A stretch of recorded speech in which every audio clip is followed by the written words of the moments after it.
I'm just checking it's all gone live. Yeah. So we should be there. I'll just check it's streaming well. I can send you all the audio after, but yeah, we're on. Cool. So Cathy, I don't know if are you on Facebook now? I can be. Hang on. Yeah. If you locate that, and then if you type in the Discipline Project, which is me, you should see our live stream.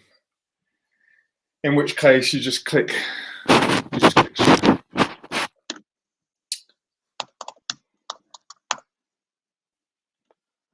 Discipline Project. Yeah, that's me. Oh, I've typed in the Disciple Project. That would be a bit different, wouldn't it? That's definitely not me.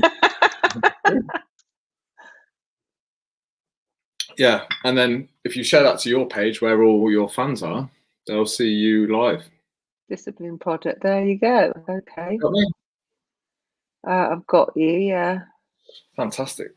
So if you share, do I just share? Yeah, share the page. Should go to your page. I never know where I'm sharing anything, by the way. I just click share, and I haven't got a clue where it goes half the time on Facebook. Yeah. So I hardly use Facebook anymore, so I know. Who knows whether I've done that? But yeah, I think so. Maybe. You're good on Instagram. Oh, bless you. Thank you. You're good on Instagram. You put some. I was a bit jealous of your pictures and of the beautiful scenery that you're surrounded by. Yeah, well, it's nice, isn't it, being near the sea? So. Yes, well, I only know being a holidayer, so yeah. I think everybody's got a slight ambition to live by the sea. So anyway, thanks for I feel very lucky to be having you in my company.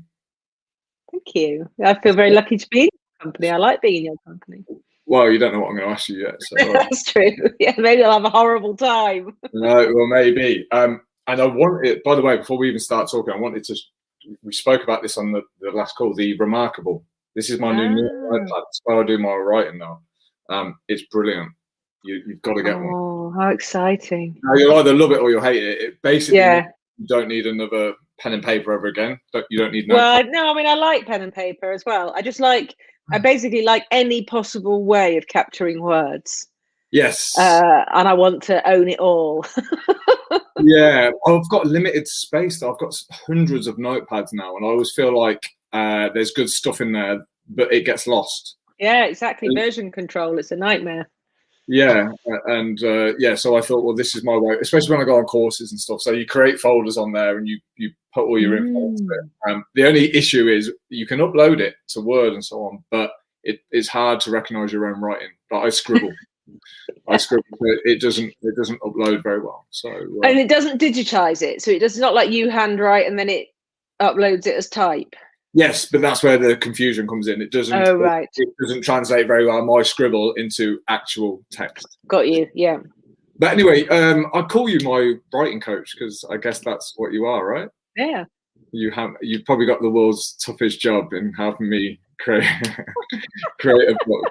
But we actually were introduced. Well, it was Kit Dewell that said, go and work with Cathy. She's pretty damn awesome. And then I found out that you were. So that was cool. In fact, I found one of your workshops on the Avron website, on the Avron writing website, and I said, Mandy, do you know who Cathy is? Like, is she any good? And she went, yep, she's brilliant. She said, but if you can get one-to-one with her, do that. And that's what I did. So that was cool. So I see on Instagram that you're running at the minute, which I wanted to ask you about first. Yeah, I am. I haven't done for ages. I mean, I think I would say fair to say I have a tricky relationship with everything that's good for me, really. But what I'm trying to do in recent years is no longer be addicted to things that are really bad for me and work, sort of slightly try to addict myself to things that are better for me. So I've been in and out with running for a couple of years probably, and I've made loads of progress. Like I was doing it, and then lockdown sort of fucked me up a bit. But since March, I have run every day in March, and it does. I mean, it just makes me feel a lot better. It just makes me feel really good. It's like taking anxiety medication, I think. So, so I've been doing it. I have felt that, and I did it today, even though it was pouring with rain. but I could do it today because I want to run every day in March. And once you've run 9 days out of 31, you're quite motivated to run the 10th day, aren't you? It's that thing about, now I've got my chain, I don't want to break it. So, well, yeah, I mean, like, I teach habits, and that's one of the things we always look at, like, can you create a chain? Because, yeah, it becomes quite powerful, and you don't want to break it. So, yeah, what, are you running then just because it makes you feel good, or you enjoy running, or maybe there's a few pounds that you're trying to shift? Like, why is it in particular that you're out pounding the streets? That's a good question. I mean, I think probably it's a bit of all of them, but I find that some things are helpful to think about, and some things aren't helpful to think about. So for me, it's never helpful to think that I'm doing stuff because of my weight. Yeah. That just feels like a poisonous route to go down. You know, I'm a woman who's grown up in this society. Any thinking about my weight just leads me to a bad place. So I've learned, I just don't think about it. And it is actually better for me not to think about it at all than to try and do stuff. And I swore off diets, I don't know, probably about a year ago.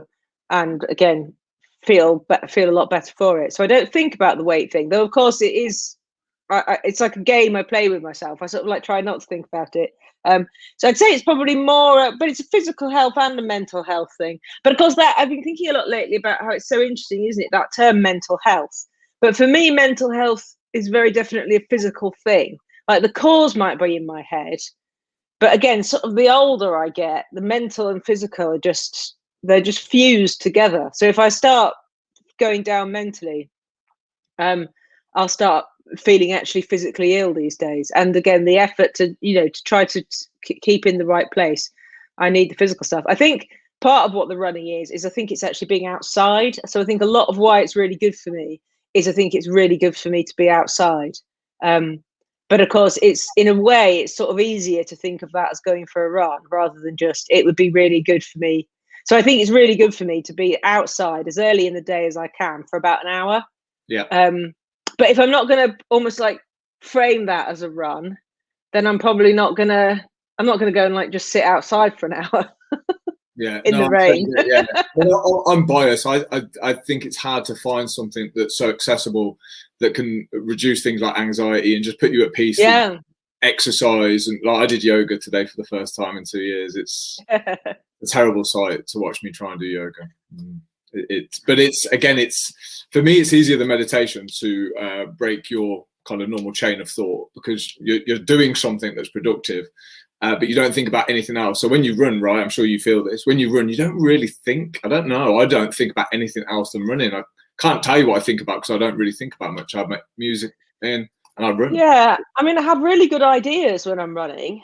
But again, I try not to have them. Like, it doesn't work to try to have good ideas. Yes. But I find that if I do it, I will get really good ideas. Hmm. And if I do it near writing, like if I do it, if I wasn't writing at all, then I wouldn't have good writing ideas when I'm running. But if I'm writing and running, then I'll get really good ideas for the writing while I'm running. So I find that, I mean, I don't think I almost begin to understand it really, why it's so good, but I know that it is. But it's also hard. It's like a bit of an effort to do it. I have to really be careful that I don't do compare and despair either, like with all the other runners in their fancy kit and looking so fit and so fast. I mean, I'm so slow. In fact, I used to think, there was a time, I can't even remember when it was because time's gone really funny in my head. But at one point when I was going running, there was this really old man who used to go running. And when I say really old, I mean really old. I don't mean 70, and I don't think I even mean 80. It wouldn't surprise me if he was in his 90s. He was incredibly old. Oh. And I used to think my function was that he would pass me by, because he did. He was faster than me. And I used to think, and as he would go by me, I'd like give him a little smile, because he wasn't passing anyone else by, but he was passing me by. And I thought, actually, that's not a bad thing, just to be the person that the man can overtake. But I don't try. The other thing I've worked out is it's not good for me really to actually have targets around it. So if I start worrying about like how fast or how far, then that sort of I get a bit, well, again, objectively, I don't think I'm ever going to be a great runner. So objectively, it's not the right way for me to think about it. So I think about it in terms of getting outside and just doing it. I just have to do it. Beyond that, it doesn't really doesn't really matter. I am running about 5K every day at the moment, but I'm not even, that wasn't something I set myself. What I set myself was I just had to do it. I just had to get out. And then as it happens, once I'm doing it, I enjoy it. Yeah, people always mention 5K like it's nothing, but you know, when you run 5K, that's some run. I mean, that's what, 35-40 minutes of running.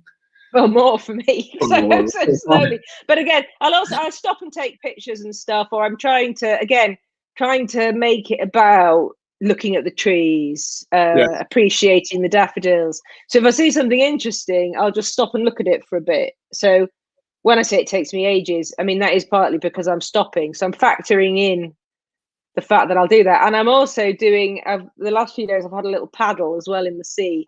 I know, I've saw it. Like I say, I follow your Instagram, so yeah, it looks beautiful. There's something about running by the sea as well. It's like you've got everything you need to relax, to get clear in your head. Just being by the sea. I think towny people like me are even more envious because, you know, we don't see it much. So I don't know whether you still appreciate as much as you. Yeah, I mean, I do, and it's that interesting thing that, of course, I live by the sea, so you would think like, oh, you know, I would have thought like, oh, if I was watching me, I'd think, well, it's easy for her. She lives by the sea. But loads of other people live by the sea, and I was the only person on the beach today in the rain. So it's that thing of it. So even though I live there, I have to kind of almost, again, I have to be concentrated and dedicated about getting the benefit of it, I think. Yeah, I think, like you say, because you know why you're doing it, and it's not because you want to be the fastest runner, it just makes you feel great. I think, yeah, I'm discovering that more and more as well. I think, yeah, the reasons become how they make you feel, not what you get, you know, as a prize for them. And again, that's why I'm trying yoga, because I don't like feeling all stiff and old. Which I swear, Cathy, I've aged. I reckon I've aged about 5 years in this lockdown. Oh. Do you find though with habits? I think with habits, they cross-hatch onto each other. They block up with each other. So again, the other thing with the running is if I'm running, then all my habits will kind of slightly fall into place. So like if I'm going running, I don't have to think about what I'm going to eat because I just seem to quite naturally want to eat really healthily.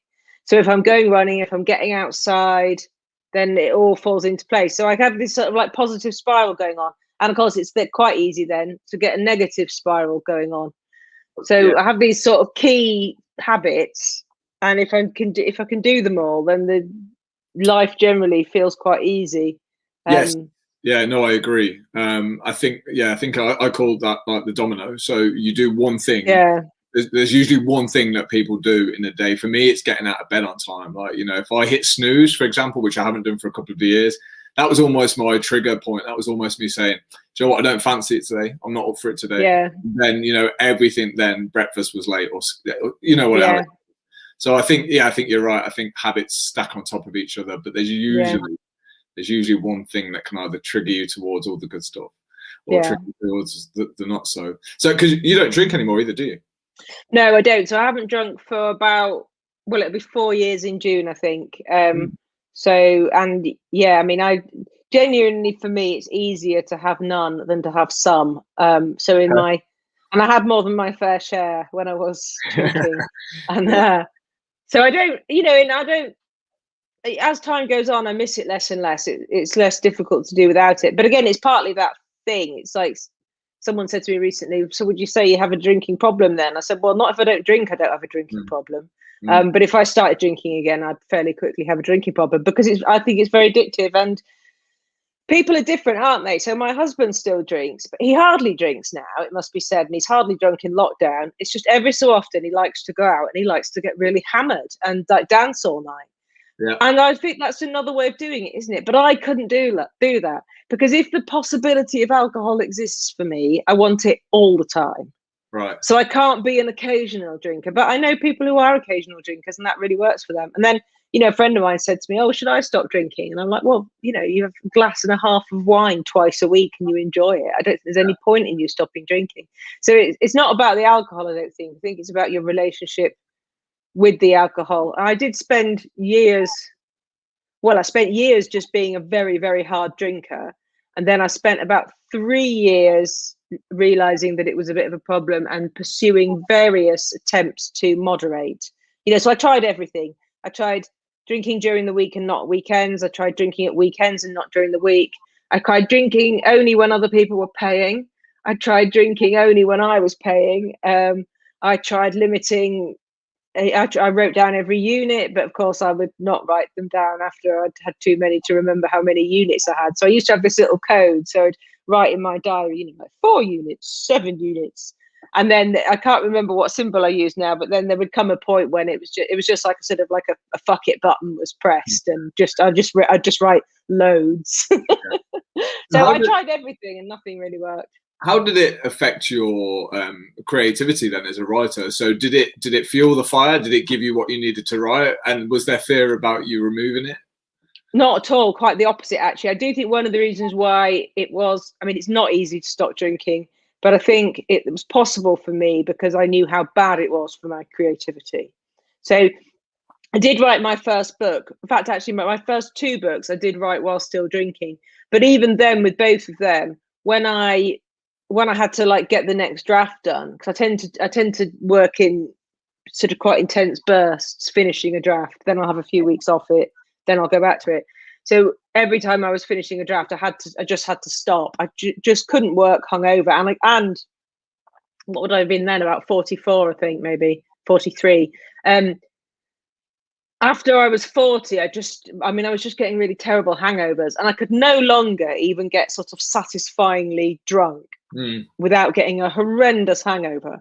And that's depressing when you kind of think, well, you know, I'd like another rake more of drink, but I already know that this pathetic 3.5 glasses of wine is going to make me feel really shit tomorrow. So that, in that sense, it felt like a bit of a no-brainer. And of course, because I'd had to stop drinking to get the books finished, I did know that I quite liked it, you know. So it was the same pattern. The first 4 days would be really hard, and then after that it would become so easy that what would normally trip me up again is I would think like, oh, I don't have a problem anymore, so I can have this glass of champagne at this lunch because I don't have a problem anymore, because I've very easily now given up and not drunk for ages and not really missed it. Then of course it was the have you ever seen Father Ted?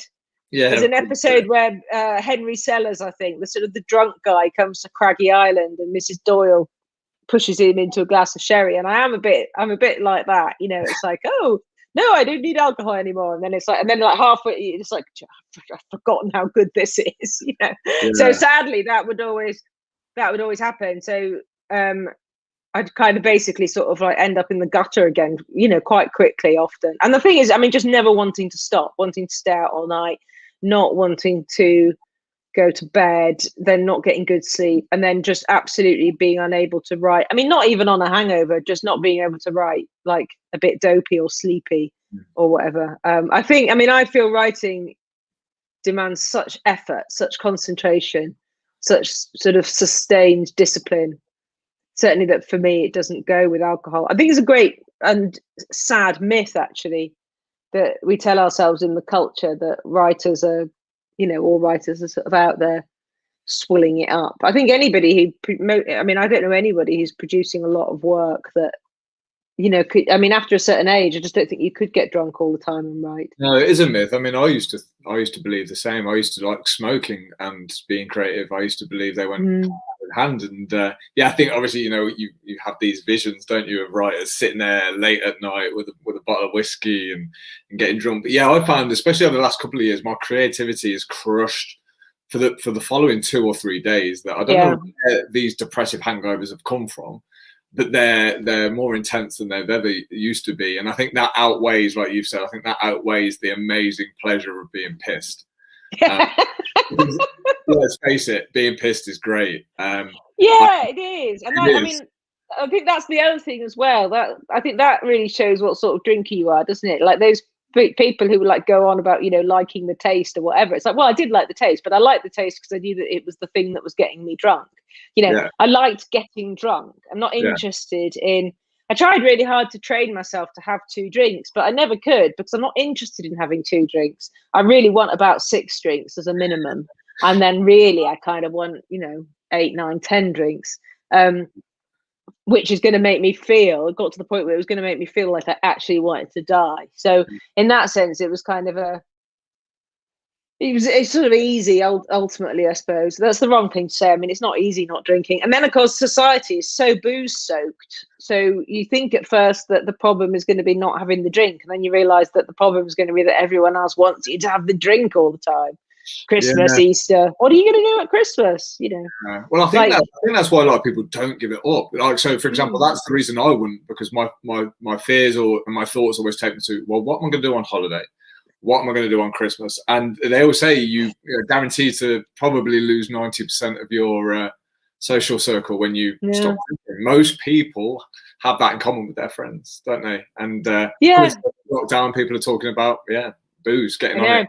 Oops. And I think the thing is, I mean, people really liked Drunk Me. Drunk Me is fun, and I was never the only person I ever harmed through my drinking was myself.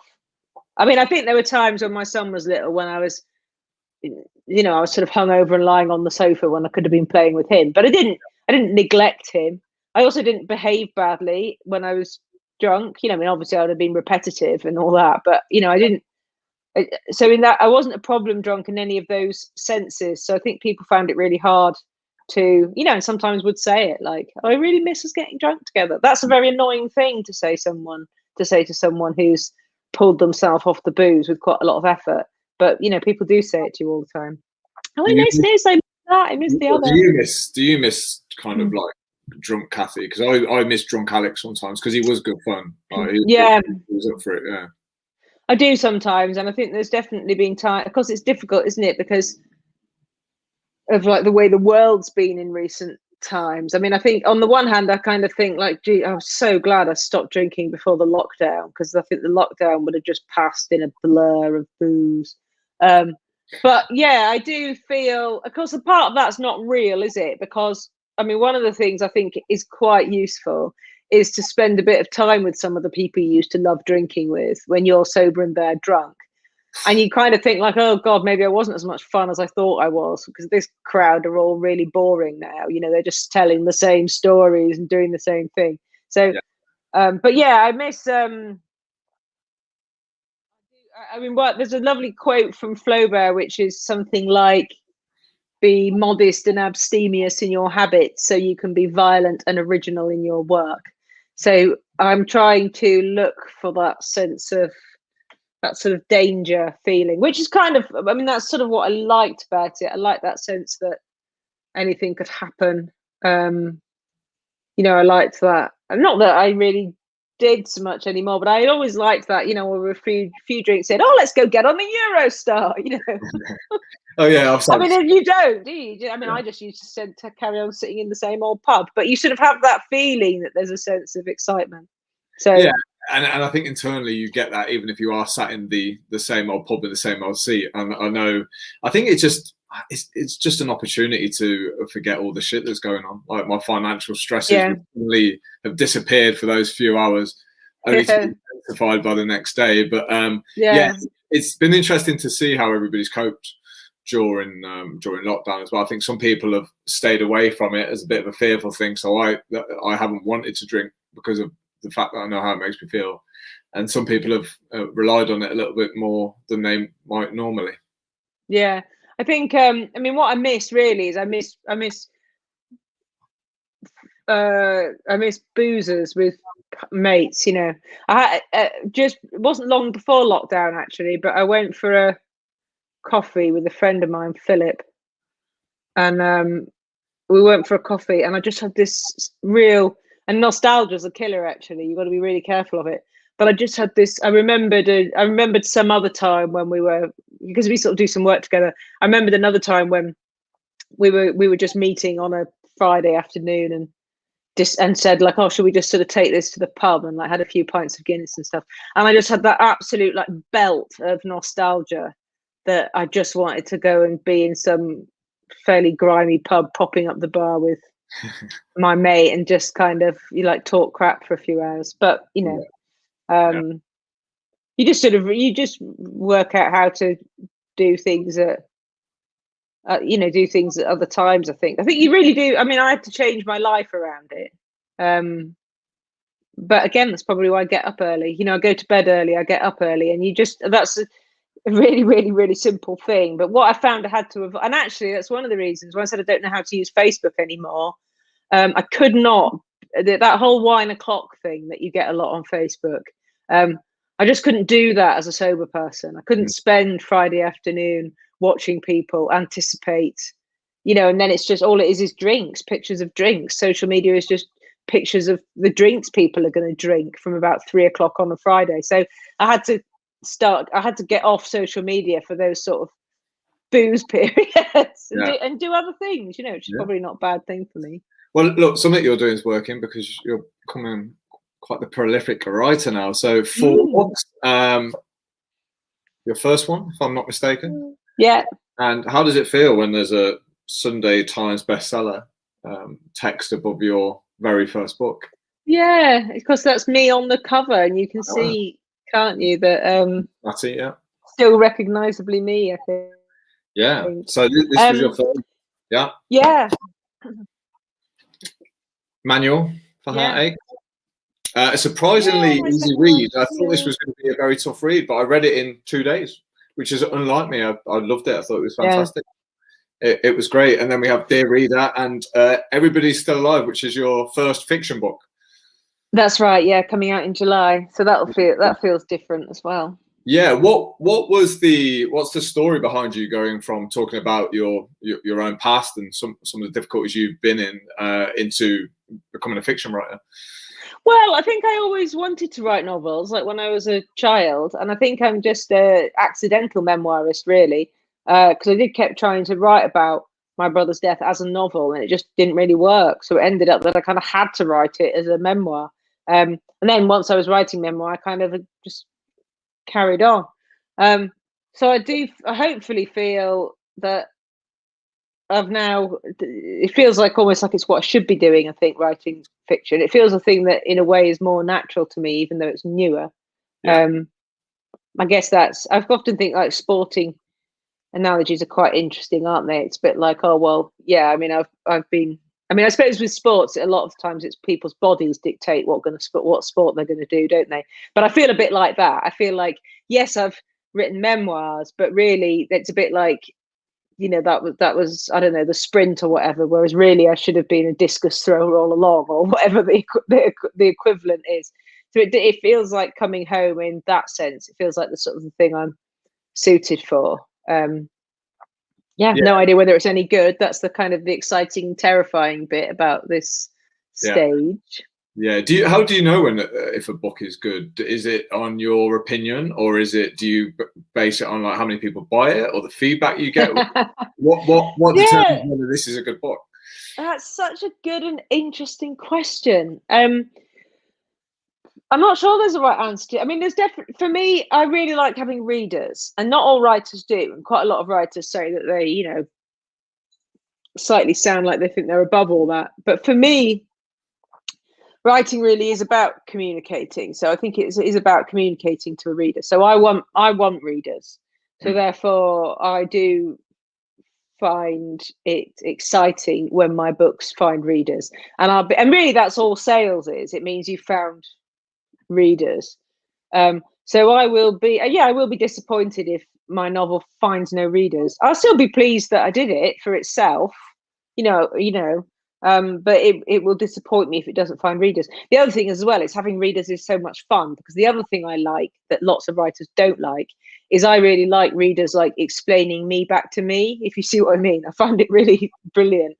So when I get letters from people that say, but I get a lot of correspondence from people, and I love all of it, just really love all of it. And I love it when people say something in it, I think like, oh, I hadn't thought about it like that. That's interesting. So that's, for me, I wouldn't have the I mean, I think writing is hard work, and I wouldn't have the stamina to do it properly. I think I'd have ideas, I'd write down bits of dialogue, or I'd like scribble about. I'd fill notebooks with stuff, probably keep diaries. I wouldn't have the stamina that it takes to craft something into a sequential, 70,000 words that make sense. I wouldn't be able to do that without the carrot of a reader. So for me, really, the reader's the really important bit. Though for quite a lot of the process, I don't think about a reader. So if you think about a reader at the beginning, it's a bit paralyzing. So I forget about a reader for quite a lot, and then at some point in the book, my attention will chunk, and then I'll think, right, now this is it. We're starting to get reader ready. I have been thinking of it a bit like a mountain. So you go up the mountain doing all the work, and then sometimes I'm not even sure you have to get to the top of the mountain. The top's in sight, and then at that point you start to feel really confident that one day there are going to be readers, and that's the bit for me that really then energizes me. And then the rest then is like whoosh, feels like I've got loads of momentum then, and I'll enjoy the swoop home into the après ski. Do you get nervous when there's a new book coming out, and with this one being fiction, so it's not as personal, and I guess these are just the creative juices flowing. Is it any different? Is there any less pressure knowing that it's not real life and there's not real people involved? Is there a different feeling about it? I do feel different about this one, and I don't know. I was saying to my editor the other day, I don't really know why it is. Is it that it's my 4th book and therefore I've got the hang of it? Is it that it's fiction? So again, doesn't matter what people are going to say. Nobody's going to, sag off my family to me, which happens amazingly. Is it because there's a pandemic on, so therefore I'm less bothered? I don't think it's that, because that isn't making, any of the writers I know aren't less stressed about their books because there's a pandemic on. So I don't quite know what it is. I do feel quite relaxed. Again, maybe I'm just becoming more evolved as a person. Maybe the running is helping. Well, I was just thinking, when we're talking about not drinking and running, it's got to put a different perspective through the brain, right? You've got to see things when you're sober versus when you're drunk. And I always wonder, I'm in this process now of trying to grind out this story that's in me, and it's quite painful. And I'm wondering, obviously, your first 2 books were, they were real. They were about traumatic events that had happened. And I'm just wondering now whether you're over that kind of point of that's out of you now and it's on paper, which must have been really difficult to do. And now you're free to go and write other things and to have more fun with it, perhaps. Yeah, I think that is a bit true. Yeah, I definitely think that's a bit true. And I think that is the potential reward for writing the difficult story, actually. I think the potential reward really is that you get it. It's no longer festering inside you. I think that by getting it onto the page, you liberate yourself a bit. Yes. And then, so I think that's a bit true. I definitely feel... because the other thing for me is, because I wrote those books, that means I now work with other people about their stories, and that I do find extremely life affirming, extremely valuable to me. So it's not just I think writing a book changes you in all sorts of ways that you can't necessarily anticipate, and of course that probably is linked to the reception. If nobody had wanted to buy, if a publisher hadn't wanted to buy that first book, I'd probably feel differently about it. And then, or if they had bought it but then it hadn't done very well, I'd probably feel differently about it. I don't know. But I still think it would be a very good thing. I still feel really glad I did it, irrespective of then what happened. That's something I'm always trying to say to people, because, getting published is really hard. It's rock hard.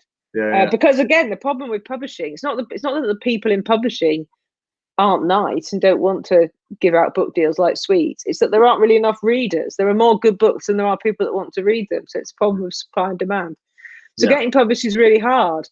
But I think that, and I know this is probably a really difficult thing to hear, it probably would have pissed me off before I was published if a published person had said it to me.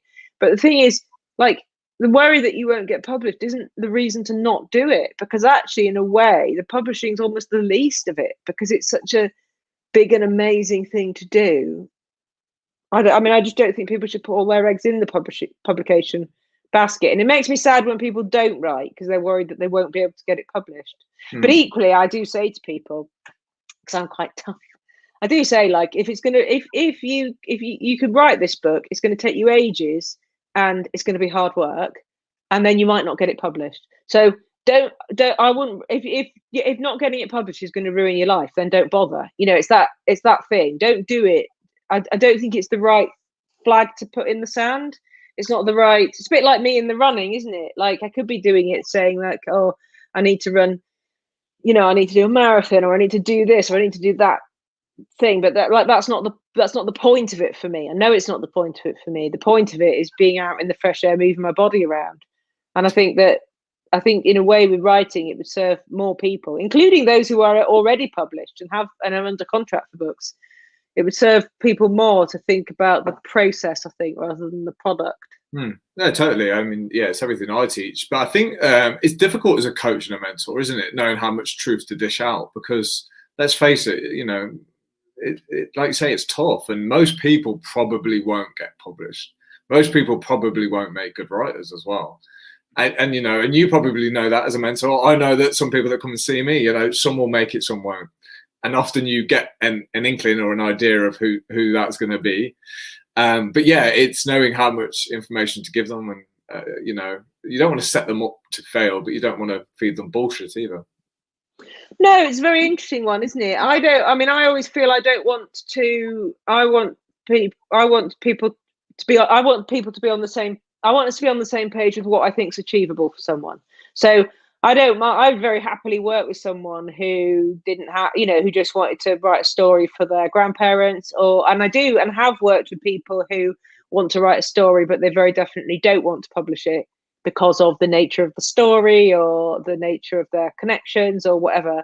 And that's like completely fine with me.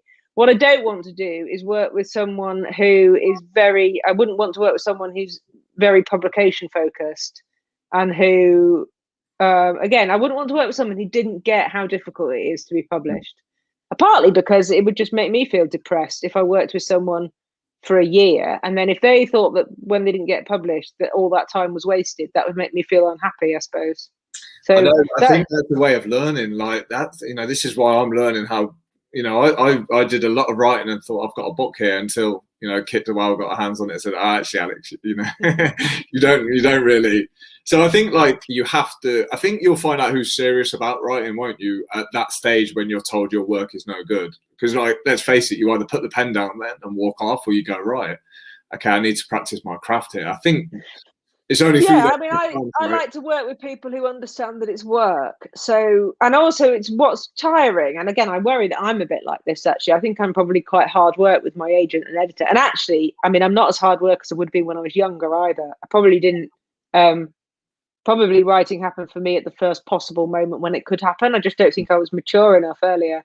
Because you've got to be able to take the criticism without going into a flat spin, basically.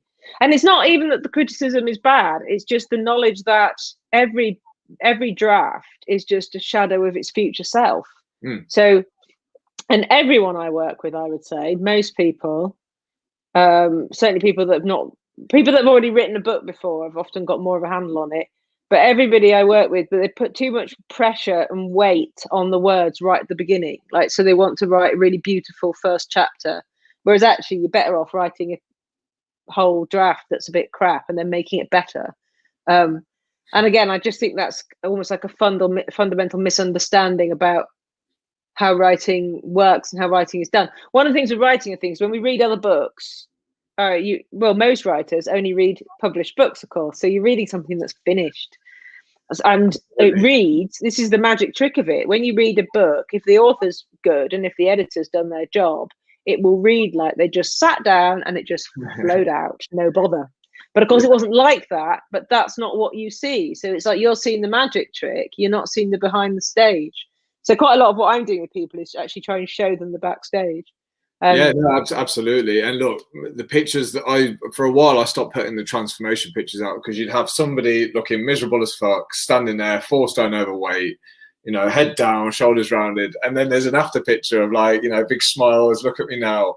And I'm like, honestly, you do not know all the shit that happened for the 2 years in the middle. And writing's a bit like that. You know, we've got both of us got all these beautiful books behind us with nice designs, nice covers. And you just assume, you always assume, even if you know, I know from the process it's hard, but I still assume that it's easier for everybody else. And you handed my ass to me the last time I had a call.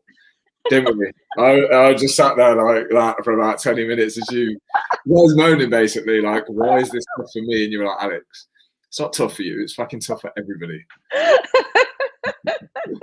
Yeah. I mean, it's what we do. We think it's us. That's the thing. We think it's us. And if only we were better or more talented, then it would be easier. But but you know, it isn't. It's just hard. It's just, I think it's hard for everyone. Well, the only people it's not hard for are the people that aren't actually properly doing it, that aren't actually properly doing the work, I think.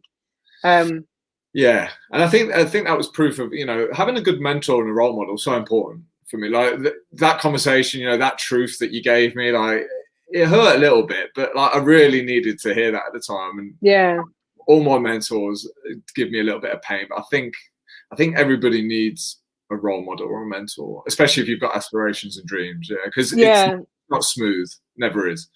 I always hope that people will know that I'm on their side. You know, that's the way I look at it. You know, I'm on your side. Being on your side means I will sometimes tell you things that you don't really want to be true. Yes. But that's an important part of me being on your side. And what I'm not really that interested in doing is, I'm not interested in people's vanity projects. Not in that, I don't. That's not a swipe at self-publishing. I've worked with this very nice woman who's now self-publishing her book, and I think it's great for her. What I mean is, I wouldn't be interested in just playing along, and I'm not going to humour anyone who doesn't want to do the work, I suppose is what I mean. Absolutely. I think or say like, oh yeah, you're so brilliant. Oh, if it wasn't that publishing was so awful, you'd definitely get a book deal because you're so brilliant. I mean, I can't even put on that voice of the person that would say that. Yeah. But that's not me. I'm not going to be doing that. You wouldn't be doing your job properly either if you did that. No. I remember Kit always saying to me at the start, she said, Alex, the writers that I worry about are those that think they're brilliant and they've got it nailed. They're usually the ones that are shit. She's like, people that are willing to do the work will have the chance of being good writers. So your first book, if we can just go back to that, Last Act of Love. So this was about Matty, your brother. If I'm not wrong, he had his accident. Was it in 1990? Yes, he did. Yeah. Yes. And then he died. And then it was 8 years before he died. It was awful. And yeah, I mean, sometimes I think as well, the reason why I don't want to be, you know, it's important to me to be an authentic person in the world, I think. But the way I look at that now is, you know, I did not go to the bother of surviving what happened to my brother so that I could, you know, waste my time on it, you know, on this earth. So I think that's quite important to me. But writing the book helped me see it. And I felt very, you know, I was sort of besieged with guilt and grief and crap. And again, writing the book did help me like get out from under that and understand a bit more of what happened and be able to be more forgiving of myself, I suppose. Because he had an accident, a car accident, wasn't it? He was knocked down. Yeah. And was unable to walk or talk for 8 years. Yeah. Until he passed away. And then when did you decide that, you know, I'm gonna write about this? I'm gonna put this out. Yeah, so I tried a few times over the years and I'd always stopped. Again, it was just too hard. It was too difficult. So, and then I think it was March 2013 when I decided to have another go. And then I did, you know, I sort of decided to and then didn't really do anything for a bit. And then in the summer I started, and then it was quite quick. Once I really committed to it, it was, well, in book terms, quite quick, about 18 months. Got an agent in November 13 who sold it to a publisher in May 14, and it came out the following May. So that is, I mean, that's quite speedy, really. But of course, I'd written bits of it earlier on. So bits in the finished book, I can't remember exactly when I'd written them, but a couple of bits had been written years before. Right. And this was all after Matty passed. It wasn't during the 8 years where he was. No, I don't think I wrote. I mean, I did write some notebooks in that time, but I threw them away. I do feel this is very annoying, but in the past, quite often, I have thrown away stuff in a skip or whatever, which at the time felt really good, whereas now I regret it a lot because I'd like to have those books. So I didn't have any. I don't think I've got anything I've ever written before about 2006. I've got some notebooks from 2006, and that's the first thing, because I remember the last time I threw stuff in a skip was in I think 2005. It was in Parsons Green. I was living there, and had all these books in bags under my bed, and I got them all out one day and threw them in the skip in a fit of sort of self-loathing. And sad now, isn't it? But yeah, so I think when I was on maternity leave with my son, I did an Open University course, and I wrote a tiny bit of it there. And I tried when I was 34 as well. I'd had a go because I'd become preoccupied because Matty was knocked over when I was 17. Yeah. So when I was 34, I became really preoccupied by the fact that I'd lived as long without him as I did with him, if you know what I mean, as his full self. Yeah. So I wrote a bit then, but again, didn't just couldn't do it. It was just really difficult. So I mean, the difference for me really was a mentor, not an official one, but this author called Tom Palmer. By the time I started, I was running a literacy charity, and I went to Korea with the British Council to talk to librarians about reading for pleasure. And the other person on the trip was this author called Tom Palmer. And he sort of like got it all out of me over, again, I was still drinking then, over, several bottles of wine in the hotel bar over the 3 days we were there. And then he gave me a notebook and said, write about it, write about trying not to laugh in the funeral, write about it on the plane on the way home. That was in March 13. So I did write about it in the notebook, which I've still got somewhere. And actually the funeral bit is really quite like it is in the finished book. Then I didn't do anything for ages. And then in August, Tom emailed me and said, are you writing? And I was like, no. He said, do you want me to bully you? And I said, yeah. So he did. And then he kind of basically coached me. We agreed that I'd write 5,000 words a month until December, and then we'd see where we were. And then quite quickly, once I was doing it, he said, yeah, just carry on with this. This is a book. There's a book here if you want it. But he also said to me not to, he said, don't worry about anything. Don't worry about what I think now. And now I really see that what stopped me was I would just get hung up. I mean, partly I'd stop because it was emotionally hard, but also I'd stop because I'd get hung up on all the big questions. What's it going to be called? How am I going to deal with this? What about the real people in it? And I would let them stop me. And that's now when I'm working with people. I'm always just I'm always saying to people, memoir writing is about what you worry about when. At the moment, all I want you worrying about is putting one foot in front of the other as regards trying to get the story down. Every time you think, oh, but who would buy this? Or, but what will Brian say? Or every time you think that, just forget it. Just carry on running up the hill, getting the story down. And that's what I now know. And of course, it's interesting now because I'm just starting on thinking about another book. And it's so fast. This is what I was thinking when I was out running today, having all my ideas out running. So fascinating. I've now finished 5 books. Can that really be true? Yeah, it is true. So this will be my 6th book, but I'm doing it to myself again.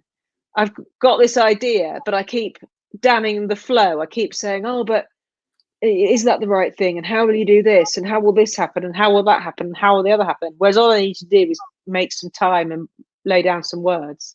Well, this was one of the things you told me on the call. You said, book 3, book 4, it's the same. You're faced with the same shit, the same battles. Yeah, the same it is. problems. Like you would assume after 2 books, you'd be like, I'm good enough to be a writer. No, yeah. For me, yeah. The new thing is just the new thing. I mean, it can't be like that for everyone, can it? I mean, like Lee Child's writing a very good thriller every year. He must just have some pattern that he knows how to drop into. Because all my books have been really different, so that's possibly part of it. I don't have I'm not kind of and I'm always, I think, starting with an idea that then takes quite a lot of wrestling, I suppose. Yeah. So we spend most of the coaching calls that I do with you not talking about writing, but talking about the mental blocks and the resistance that's faced and all the self-doubt that creeps up.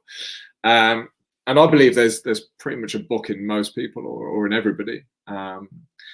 But just before this call, I was speaking to, I don't know if you know Dean, Kit's brother, we talk about screenwriting, screenplays. Oh, I've met him a couple of times, I think. Yeah, cool guy, very cool guy. Yeah, very nice. And I said to him, he said, if you ever want to have a look at how I piece together a screenplay, he said, come around and we'll chat about it. And I said, do you know what, dude? I said, that sounds great.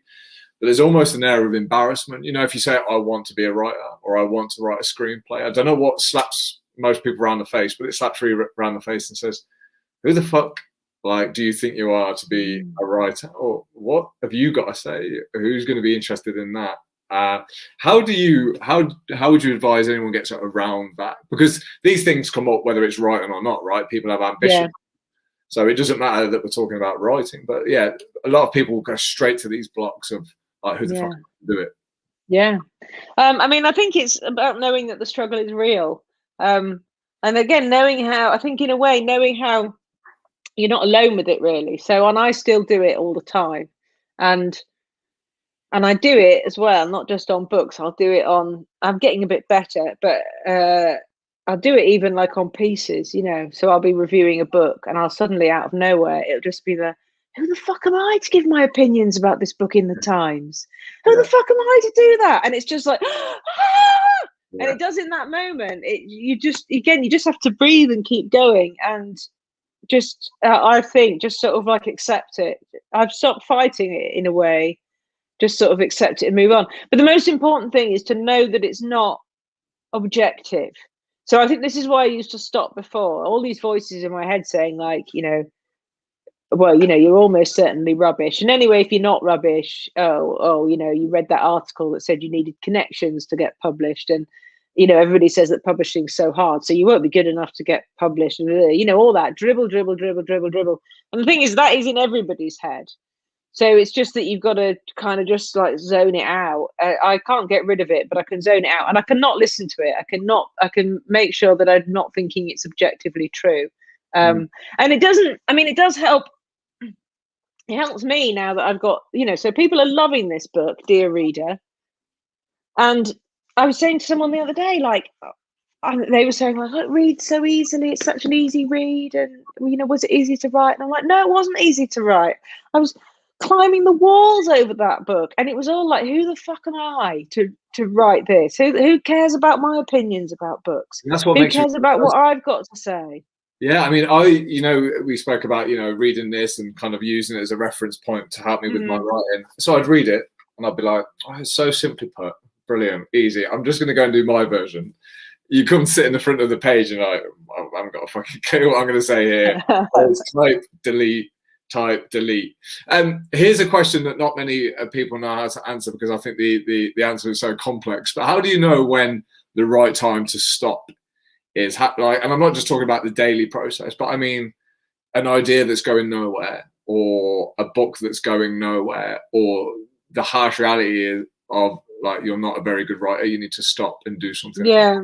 I actually don't think you should stop. So this is something as well that I think would have served me to know a lot earlier. And this is my friend Will Menmuir, who's a writer, told me, and I think it's maybe something that Neil Gaiman said, but it's finish things. So now I really wish all those years I was giving up, actually I should have finished those things, even if they were shit, especially if they were shit, because what you don't want is, you don't want the graveyard of unfinished projects. Right. So what I truly believe now is, and this is probably why I'm dithering at the moment, because I have slightly, you know, I've got various ideas on the boil, and I have decided though for myself, I'm not going to not finish things anymore. So when I decide on the thing that I'm going to finish, I'm going to finish it. Might not get it, you know, I might not have it published. I might not even give it to my editor to have a look at. I might decide it's crap, but I'm going to finish it. Because I think it goes right to the heart of this thing, that when you're allowing yourself to have the question that you might not finish it, that you might not carry on, you just don't commit properly. I guess it's like running up the hill thinking, oh, no, I'm not actually sure if I'm going to run up this hill. You wouldn't advise anybody to do that, would you, in sports? You wouldn't advise them to do it half-heartedly. You wouldn't say to them, oh, yeah, we'll start playing that game, but you know what? If it's not going your way, then you can just stop at half-time, or just ask for your bit of, you know, ask for your half-time oranges a bit early or whatever. And I think it's the same with writing. I think people should carry on, finish it, then decide what you think about it. Is there not a danger that could use all your mental capacity and energy and take you away from things that you might find more productive by just trying more things? No, I don't think so, because I think you learn a lot anyway. So I think your worst case scenario by doing that is you learn a lot. You learn a lot about the craft, because the main thing with writing is you have to do it, and it's not, again, it's certainly not like sports in that you're absolutely not wearing out your joints by it. Yeah, So it's mental fatigue, yeah, isn't it? It's you have, but you have to do it, and you have to get. You also have to get used to doing hard things. So finishing it, even if it's not good, it will build stamina, basically, build the stamina to be able to do it. So makes sense. I would utterly seriously suggest it to someone, and also again fronts you up to the scale of the challenge. Like, yeah, you might spend a year doing it, and then you might not think it's very good. Tough. That's the name of the game. That's what it is. That's the scale of the commitment we're looking for. Yeah, and in the fitness industry, we always say that there's never a workout that you regret, and even if you have a poor writing session, I don't think, like you said, I don't think you ever regret it, because you yeah. So once you can loosen off the obsession with either being published or it being good, then you can see it as part of a process, I think, and that's very much what I'm trying to do for myself now. I think sometimes people will be surprised how much the life of a published writer is, the Sunday Times best-selling, etc., how much that is just like the life of the unpublished writer. So you just worry about slightly different things. So before I was published, I thought I wouldn't finish it, and if I did, it wouldn't be very good. Nobody would want it. Whereas now I worry that, like, oh well, I only have one book in me, or two books, or three books, or four books. I'm used up. Oh, I've not got anything new to say. Oh, I'm too old. So it's just the same. It's the same sort of thing, really, and it's the same solution, which is that you have to stop actually trying to write something good, and just try to write something. And my friend John has a telecoms company, and he told me this. I was writing about this the other day. He told me that telecoms companies, do this thing. They talk about MVP, which means minimum viable product, which is like your basic working model of a phone. Yeah. It doesn't have all the ultimate bells and whistles and stuff, but it works, it functions. And I think that's quite a good way to think of writing. That's what I decided to do with the last book I wrote. I decided I would aim for minimum viable product, get myself a functioning manuscript. Then you can make it better, you can perfect, you can iterate, you can change it. But I think that the reason why it's a really helpful way to think is it's just getting you away from, you've got to get away really from the desire to write something good. Because that desire for, well, not just perfection, that desire to even be meaningful, even to any desire, any ambition around it other than just, doing the fucking thing, tends to trip you up in the early stages of Yeah. Well, I every morning I have my breakfast. I treat myself to a bit of junk on YouTube. And this morning I was watching Noel Gallagher say that the worst thing that happened to Oasis was, they produced this best-selling album, and then guess what? He said the album after, we thought we had to produce the best-selling album. So we started to write what we thought people wanted to hear, what we thought was sound good on radio, what we thought would sound good performing, rather than just making music. And he said it was the worst album we've created. So do you feel any more pressure on you now? Now, when you see Sunday Times bestseller, do you feel any more pressure going into the next book? Fuck, this has got to be good. I've got to write some good stuff here. Yeah, I think I did, but I think I've probably come out of the other side of that. And I think it is just, I think it's just that thing that every writer, you just face it anew for the next book. But people feel it in a way that, again, before I was published myself, I would hear writers say things like this, and I think, oh yeah, bollocks. I bet you don't really think that. I bet you go to sleep at night thinking like, oh, I'm a Sunday Times best-selling writer. I'm really great. But now that I am that and know that that's not what it feels, that's like my internal reality hasn't changed at all, which is sort of weird. I now really believe it. So I was listening to David Mitchell, who's one of my favorite writers, and I've got him on my shelf here. Writes these, like amazing books. And he was talking about how he had not wanted to give the book to his editor. Like, he'd not wanted to accept it was done. He kept wanting it back to do more things. And she had to very firmly say to him, if you carry on with this, you'll be making it worse. You just need to give it to me and give up.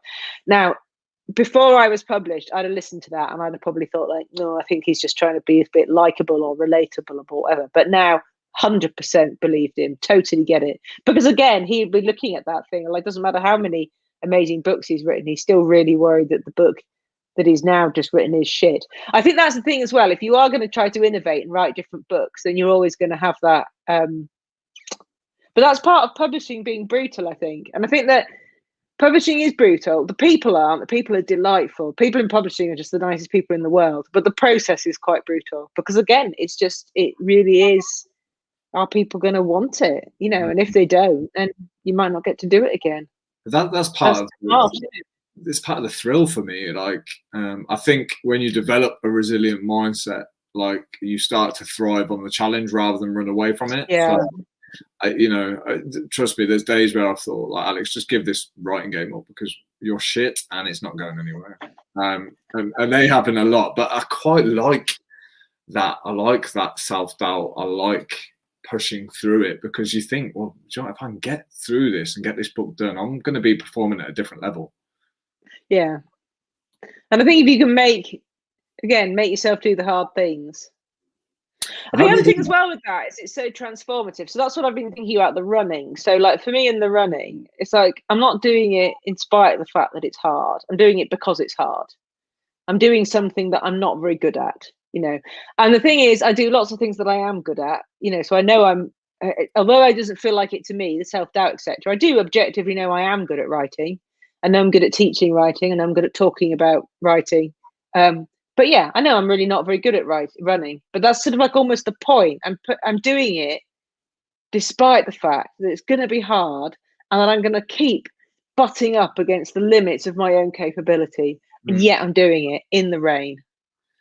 That's Absolutely great, isn't it? I mean, that's just great. And if I can do that, then I can kind of do anything. And then if I can take that level of commitment to the thing that I am really good at, like, well, I think you've nailed it right there. I think everything you do in life will condition you for the time when you do sit down to write, if you ever do sit down to write. I think what you've done before makes a massive difference. So the first thing I try and do with guys that get on board with me is just get them a bit more comfortable with trusting their own word. Because let's face it, you know, people lie to themselves all the time, especially when it's getting into shape. You know, I'm going to do this diet, I'm going to do these, and it very rarely happens. So I think we all as humans have a history of lying to ourselves. So you can imagine, you know, writing a book's quite a big jump. So, you know, I like to start at the basics. And this is why I'm the kind of guy that will say, look, you know, if you say you're going to get up at 6:30, let's fuck the snooze button off and let's just make sure. But for me, that's where even becoming like a good writer starts. It's having the discipline to say, right, I'm going to sit down and write, even if it's for 2 minutes. Because I think you'll agree, it's sometimes the habit of writing that's harder to install than writing itself. And you kind of prove that doesn't exist. So this is why writing's amazing. It literally levels you up in every area, from your discipline to your resilience to your creativity to your stress, your anxiety, because it's being put to use. It's not just staying in there. Do you find because one of the things I'm always trying to get people not to do is almost like not to be too ambitious at the beginning. So it is just that thing of working out a really a kind of like a quite small, manageable. I've certainly seen it with myself as well. Again, not just writing, with other things, with a sort of a, you know, if the target's too big and not chunk upable enough, that's difficult to do. So I try to get people to think of something that's really achievable and then build credibility with themselves to achieve it. Yes, I mean, there's two different things, isn't there? We're talking about here, like ambition, because you don't want that to be small. Like, you know, this is where the word realistic is debatable, isn't it? It's like, you know, should we have realistic goals and dreams, or fuck that, let's aim for the sky kind of thing. Yeah. But I think you're right in terms of habit and building process. But again, one of my famous quotes is that when I speak to guys, I always say, guys, most dudes overestimate their willpower and underestimate the challenge that's presented in front of them. So I'm very much, look, like, prove you can write for 2 minutes a day before you're going to do an hour. Before you tell me you're going to do an hour, let's do 2 minutes a day. Because you've got to get some behind you, haven't you? For me, that's what confidence is. It's a collection of some you know, some truths, some victories. And I think most people just stretch themselves too far. I don't think their ambitions are necessarily off. Like, you know, having the goal of writing a book is pretty fucking cool, right? Like, it's big, but it's not stupid. It's not, it's been done. Yeah. But people's process of getting there is where I'm going to write. Sometimes I feel people are setting themselves up. It's like they're just about to run into like a really horrendous assault course, and they've not prepared properly. And they haven't, and it's just that the first time they're going to fail getting over that horrible big whatever it is, that scary big wall thing, then they're just going to end up in the mud and be upset. So it's much better if they take a bit of time to think through their approach and make sure they've, got a full tummy and they've done some stretches before they kind of like end up on the floor in the mud, is what I feel. Absolutely. Well, this is why your job's so important, and why what I do is important as well, because it's strange, because we've got, like I say, this pulling at different directions, right? You're trying to encourage people, stick with it, have some faith that you're good enough to write a book, but slow them down. Like, so it's, it's a balancing act. Yeah. I often feel like I'm crushing people's ambitions at first, because I'm saying, dude, you're just not capable of training 5 times a week and sticking to this ridiculous diet. You prove that historically.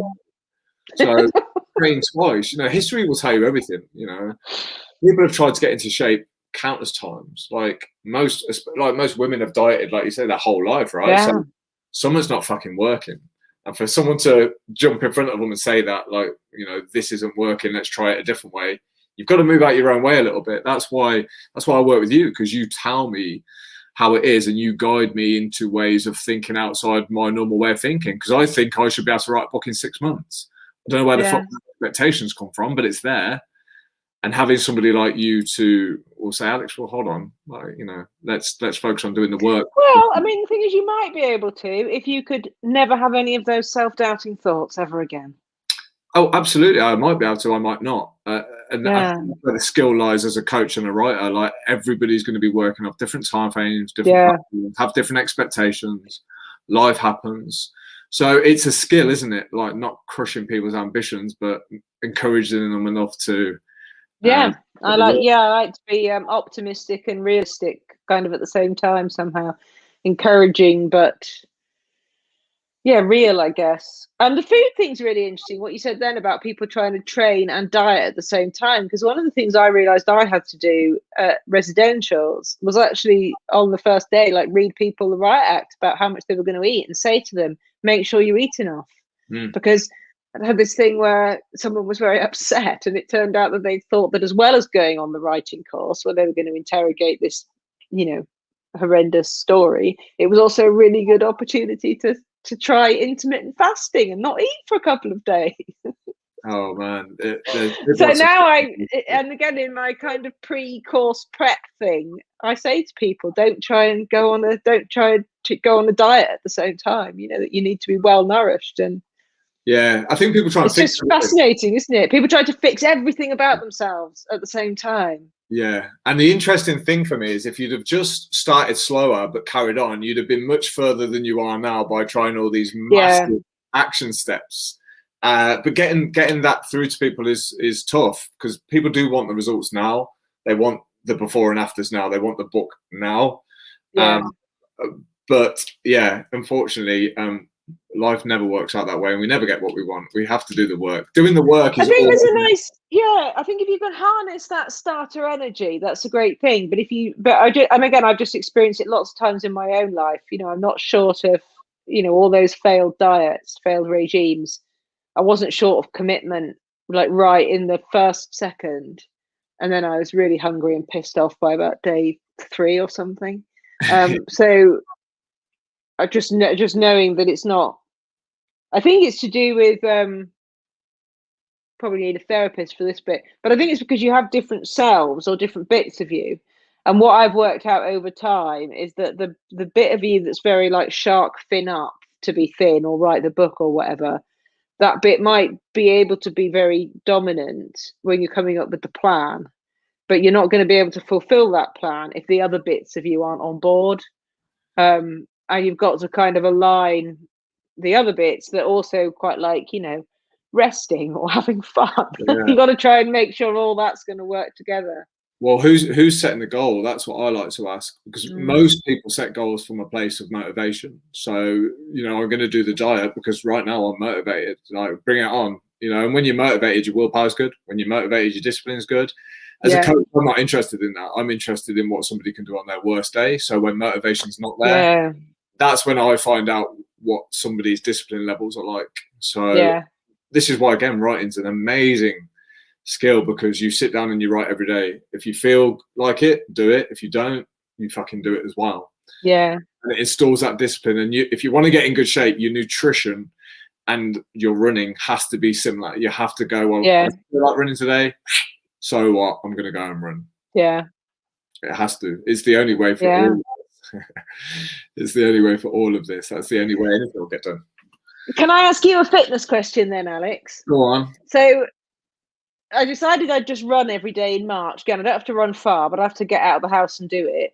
Yeah. Is that, in the long term, is that a sensible thing to have, an everyday thing? I tell you what it is because I just tend to be, I'm an all or nothing person. So what never works for me is, I just find it, well, again, it didn't work for drink. I'm going to not do it every other day or what have you. And I also struggle with any kind of schedule where it's optional sometimes. Yeah. So it's like, I feel I could do with a regime where it's like, if I could set my mind to that, I would do it. I'd just do it every day, first thing. But then someone confused me by telling me that you shouldn't run every day. But I mean, I'm not running far or fast. Yeah, I mean, look, you'll speak to 20 different trainers and get 20 different answers. I put it back to you and say, do what the fuck you want. Like, let's face it, you know, running every day is better than doing nothing. Like you just said, you're all or nothing. So if it's all right, great. But I think, like you do with your running, you'll know with your writing, you'll know when it's time to not run for a day or two. I think your body will tell you. But I would just change that run up for a walk. Like, so you're still in the pattern and you still build the chain. It's just, that's true. Today's been a nice walk along the beach. Today's been a nice run. Do you know what I mean? I'd keep that pattern going.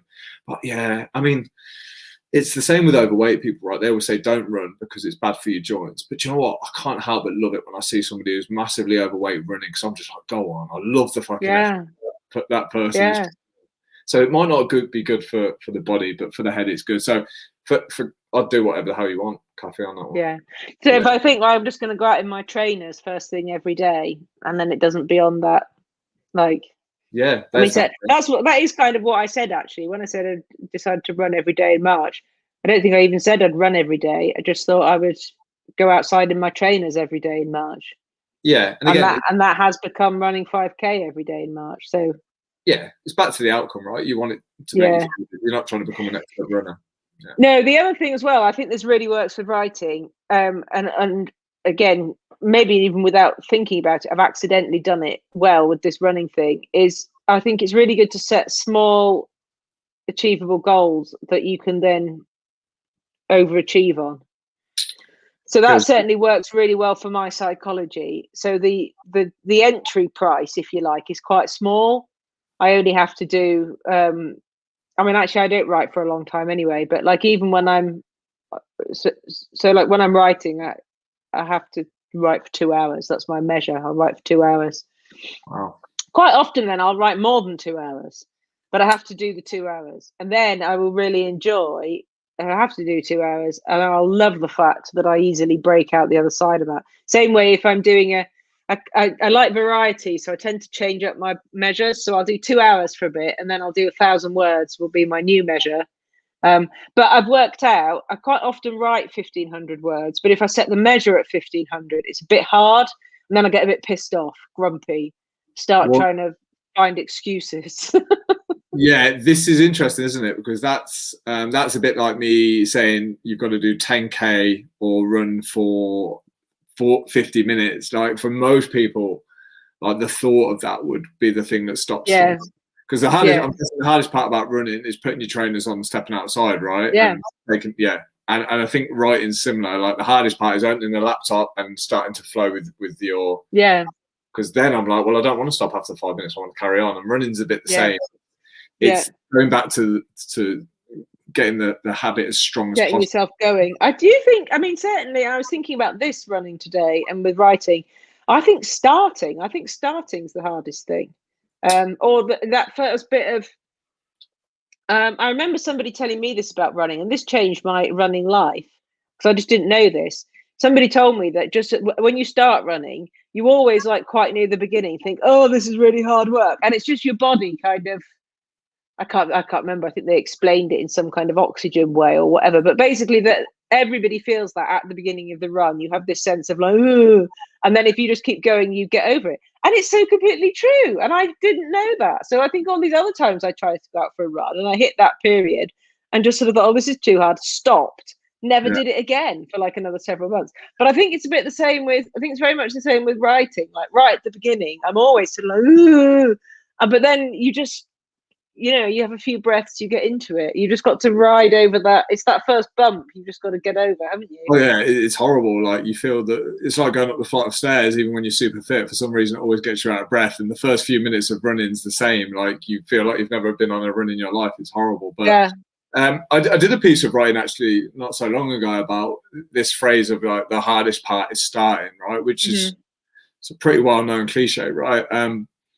But I thought, like, I think everybody I know has started a health and fitness journey. I think everybody's. I actually believe that starting's the easiest bit. Don't mean to put anybody off, but like, I think starting something is the easy bit. Like,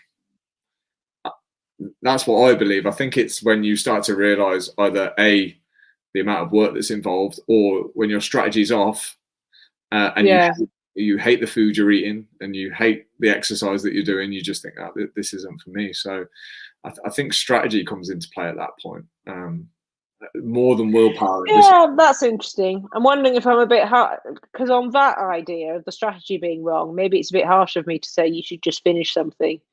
So maybe like if you've decided that you want to write a sci-fi fantasy epic that's going to be 120,000 words long, and then a week later you think, oh, actually, I think I'd rather write a short, funny book about cats. Maybe I'd let people do that.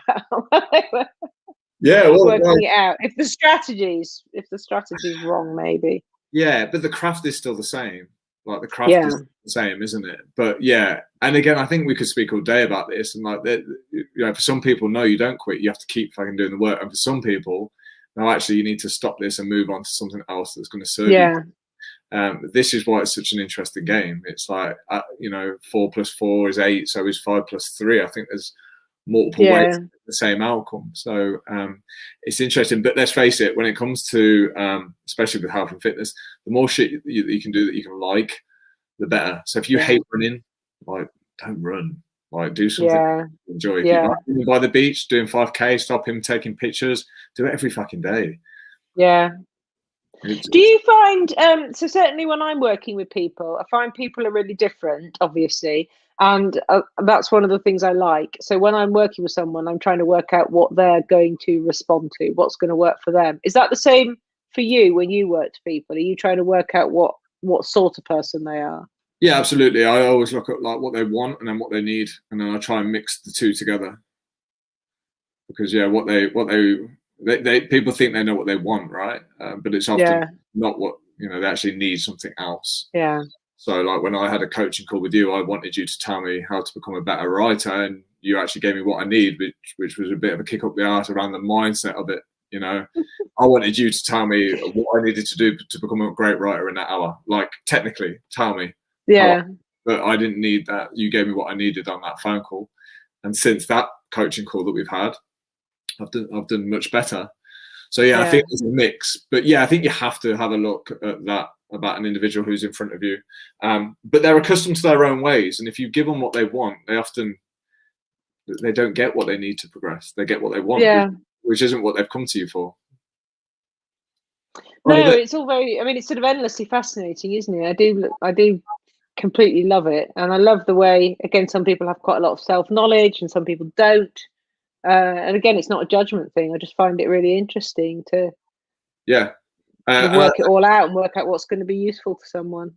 Yeah, humans are interesting creatures, aren't they? I don't think you'll ever work them out, but I think sometimes it's easy for us to forget. If we've been doing this for so long, I find it hard sometimes to go back 10 years and remember how hard it was for me at the very, very, very beginning. I find that gap sometimes increases, and I assume people know what to do. I assume people know how to form a habit. I assume things probably wrong. I don't know whether that fits into what you do with, with the writing, for example. It's like, because you're on your 5th, 6th book now, so you're a writer, you're an established writer. So whether that creates more disconnect or puts you in more authority, I don't know. Like I have a mixture of both. I have more authority now, but maybe there's more disconnect to people that are really struggling.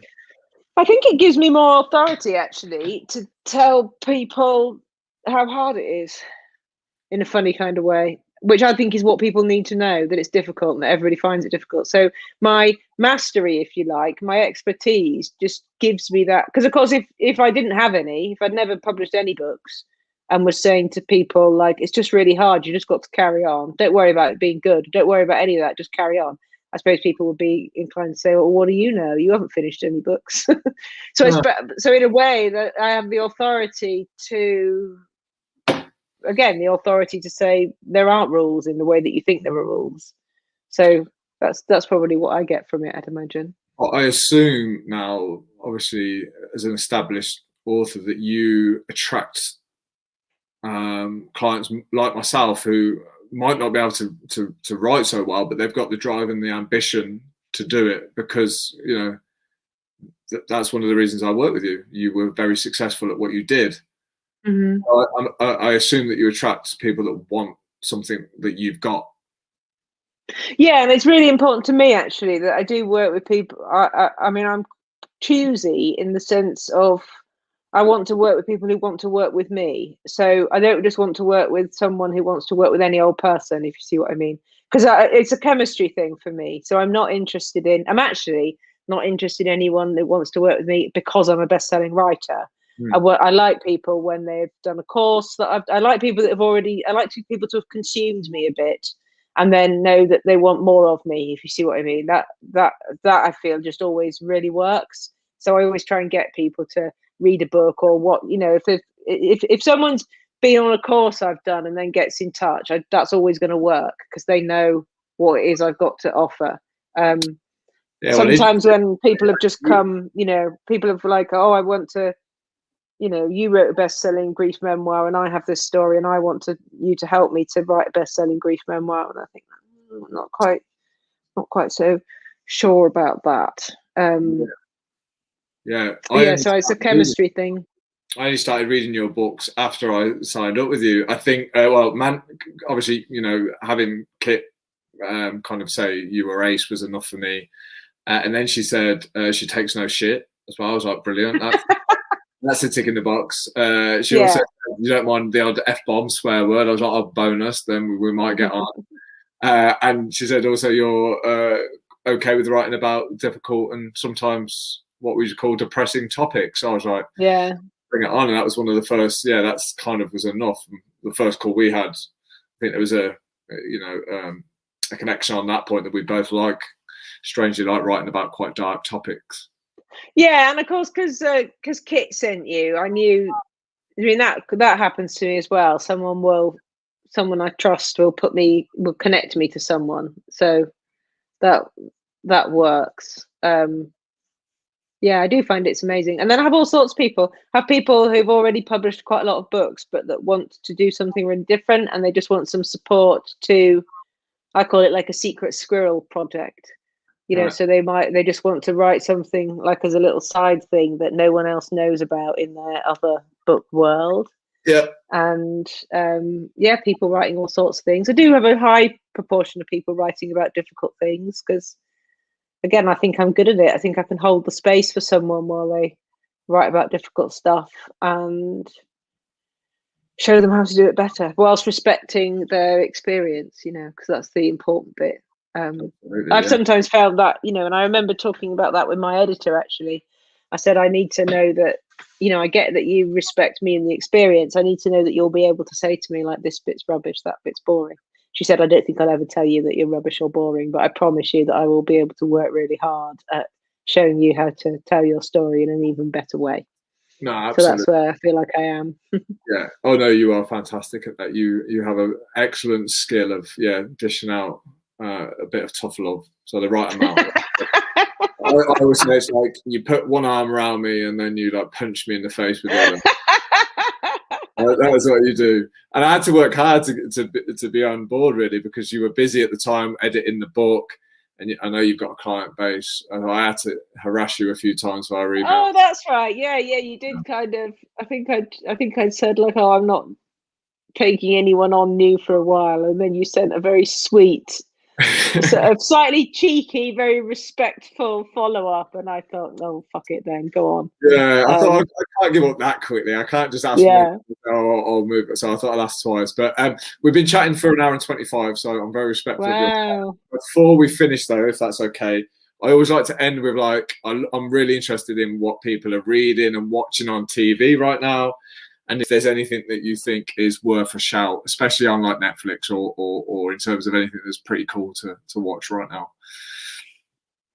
I don't watch much telly because I find it a bit scary. But I tell you what I do love is this program called Call My Agent, which is in French. It's subtitled, obviously. I utterly love it. Basically, I like almost no telly, and when I do like something, I'm obsessed with it. So I like Call My Agent and I like Succession. And I could just probably watch them again and again and again. They're both amazing storytelling. I love Succession. I've already watched it 3 times, but I think Jesse Armstrong's an amazing writer. So, so that's my watching habits. But I don't watch much telly. I find the visual quite disturbing, and I do think, like any of those dramas that are on bloody BBC at 8:30, they're all far too violent and upsetting for me. There's some pretty brutal stuff on there. Have you seen? Yeah, I can't watch any of that. Have you seen Normal People?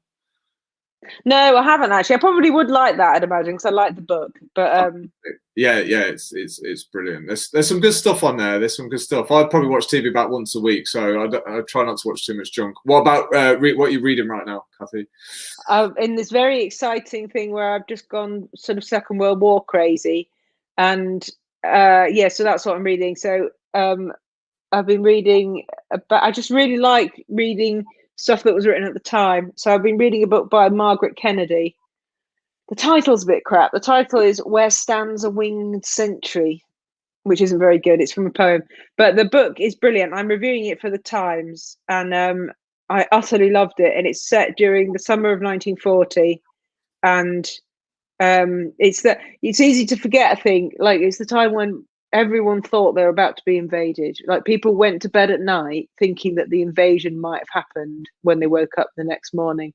And of course now, because we didn't get invaded, it's easy to forget how likely that seemed at one point. So I really enjoyed that, and that's kind of like set me off on a reading jag. So I've been ordering other books about the same thing, basically, women writing about the Second World War. I'm toying with a historical novel, but I'd like to write a war novel, but home front rather than. But I think it ties into loads of things I'm interested in, because I am interested in trauma.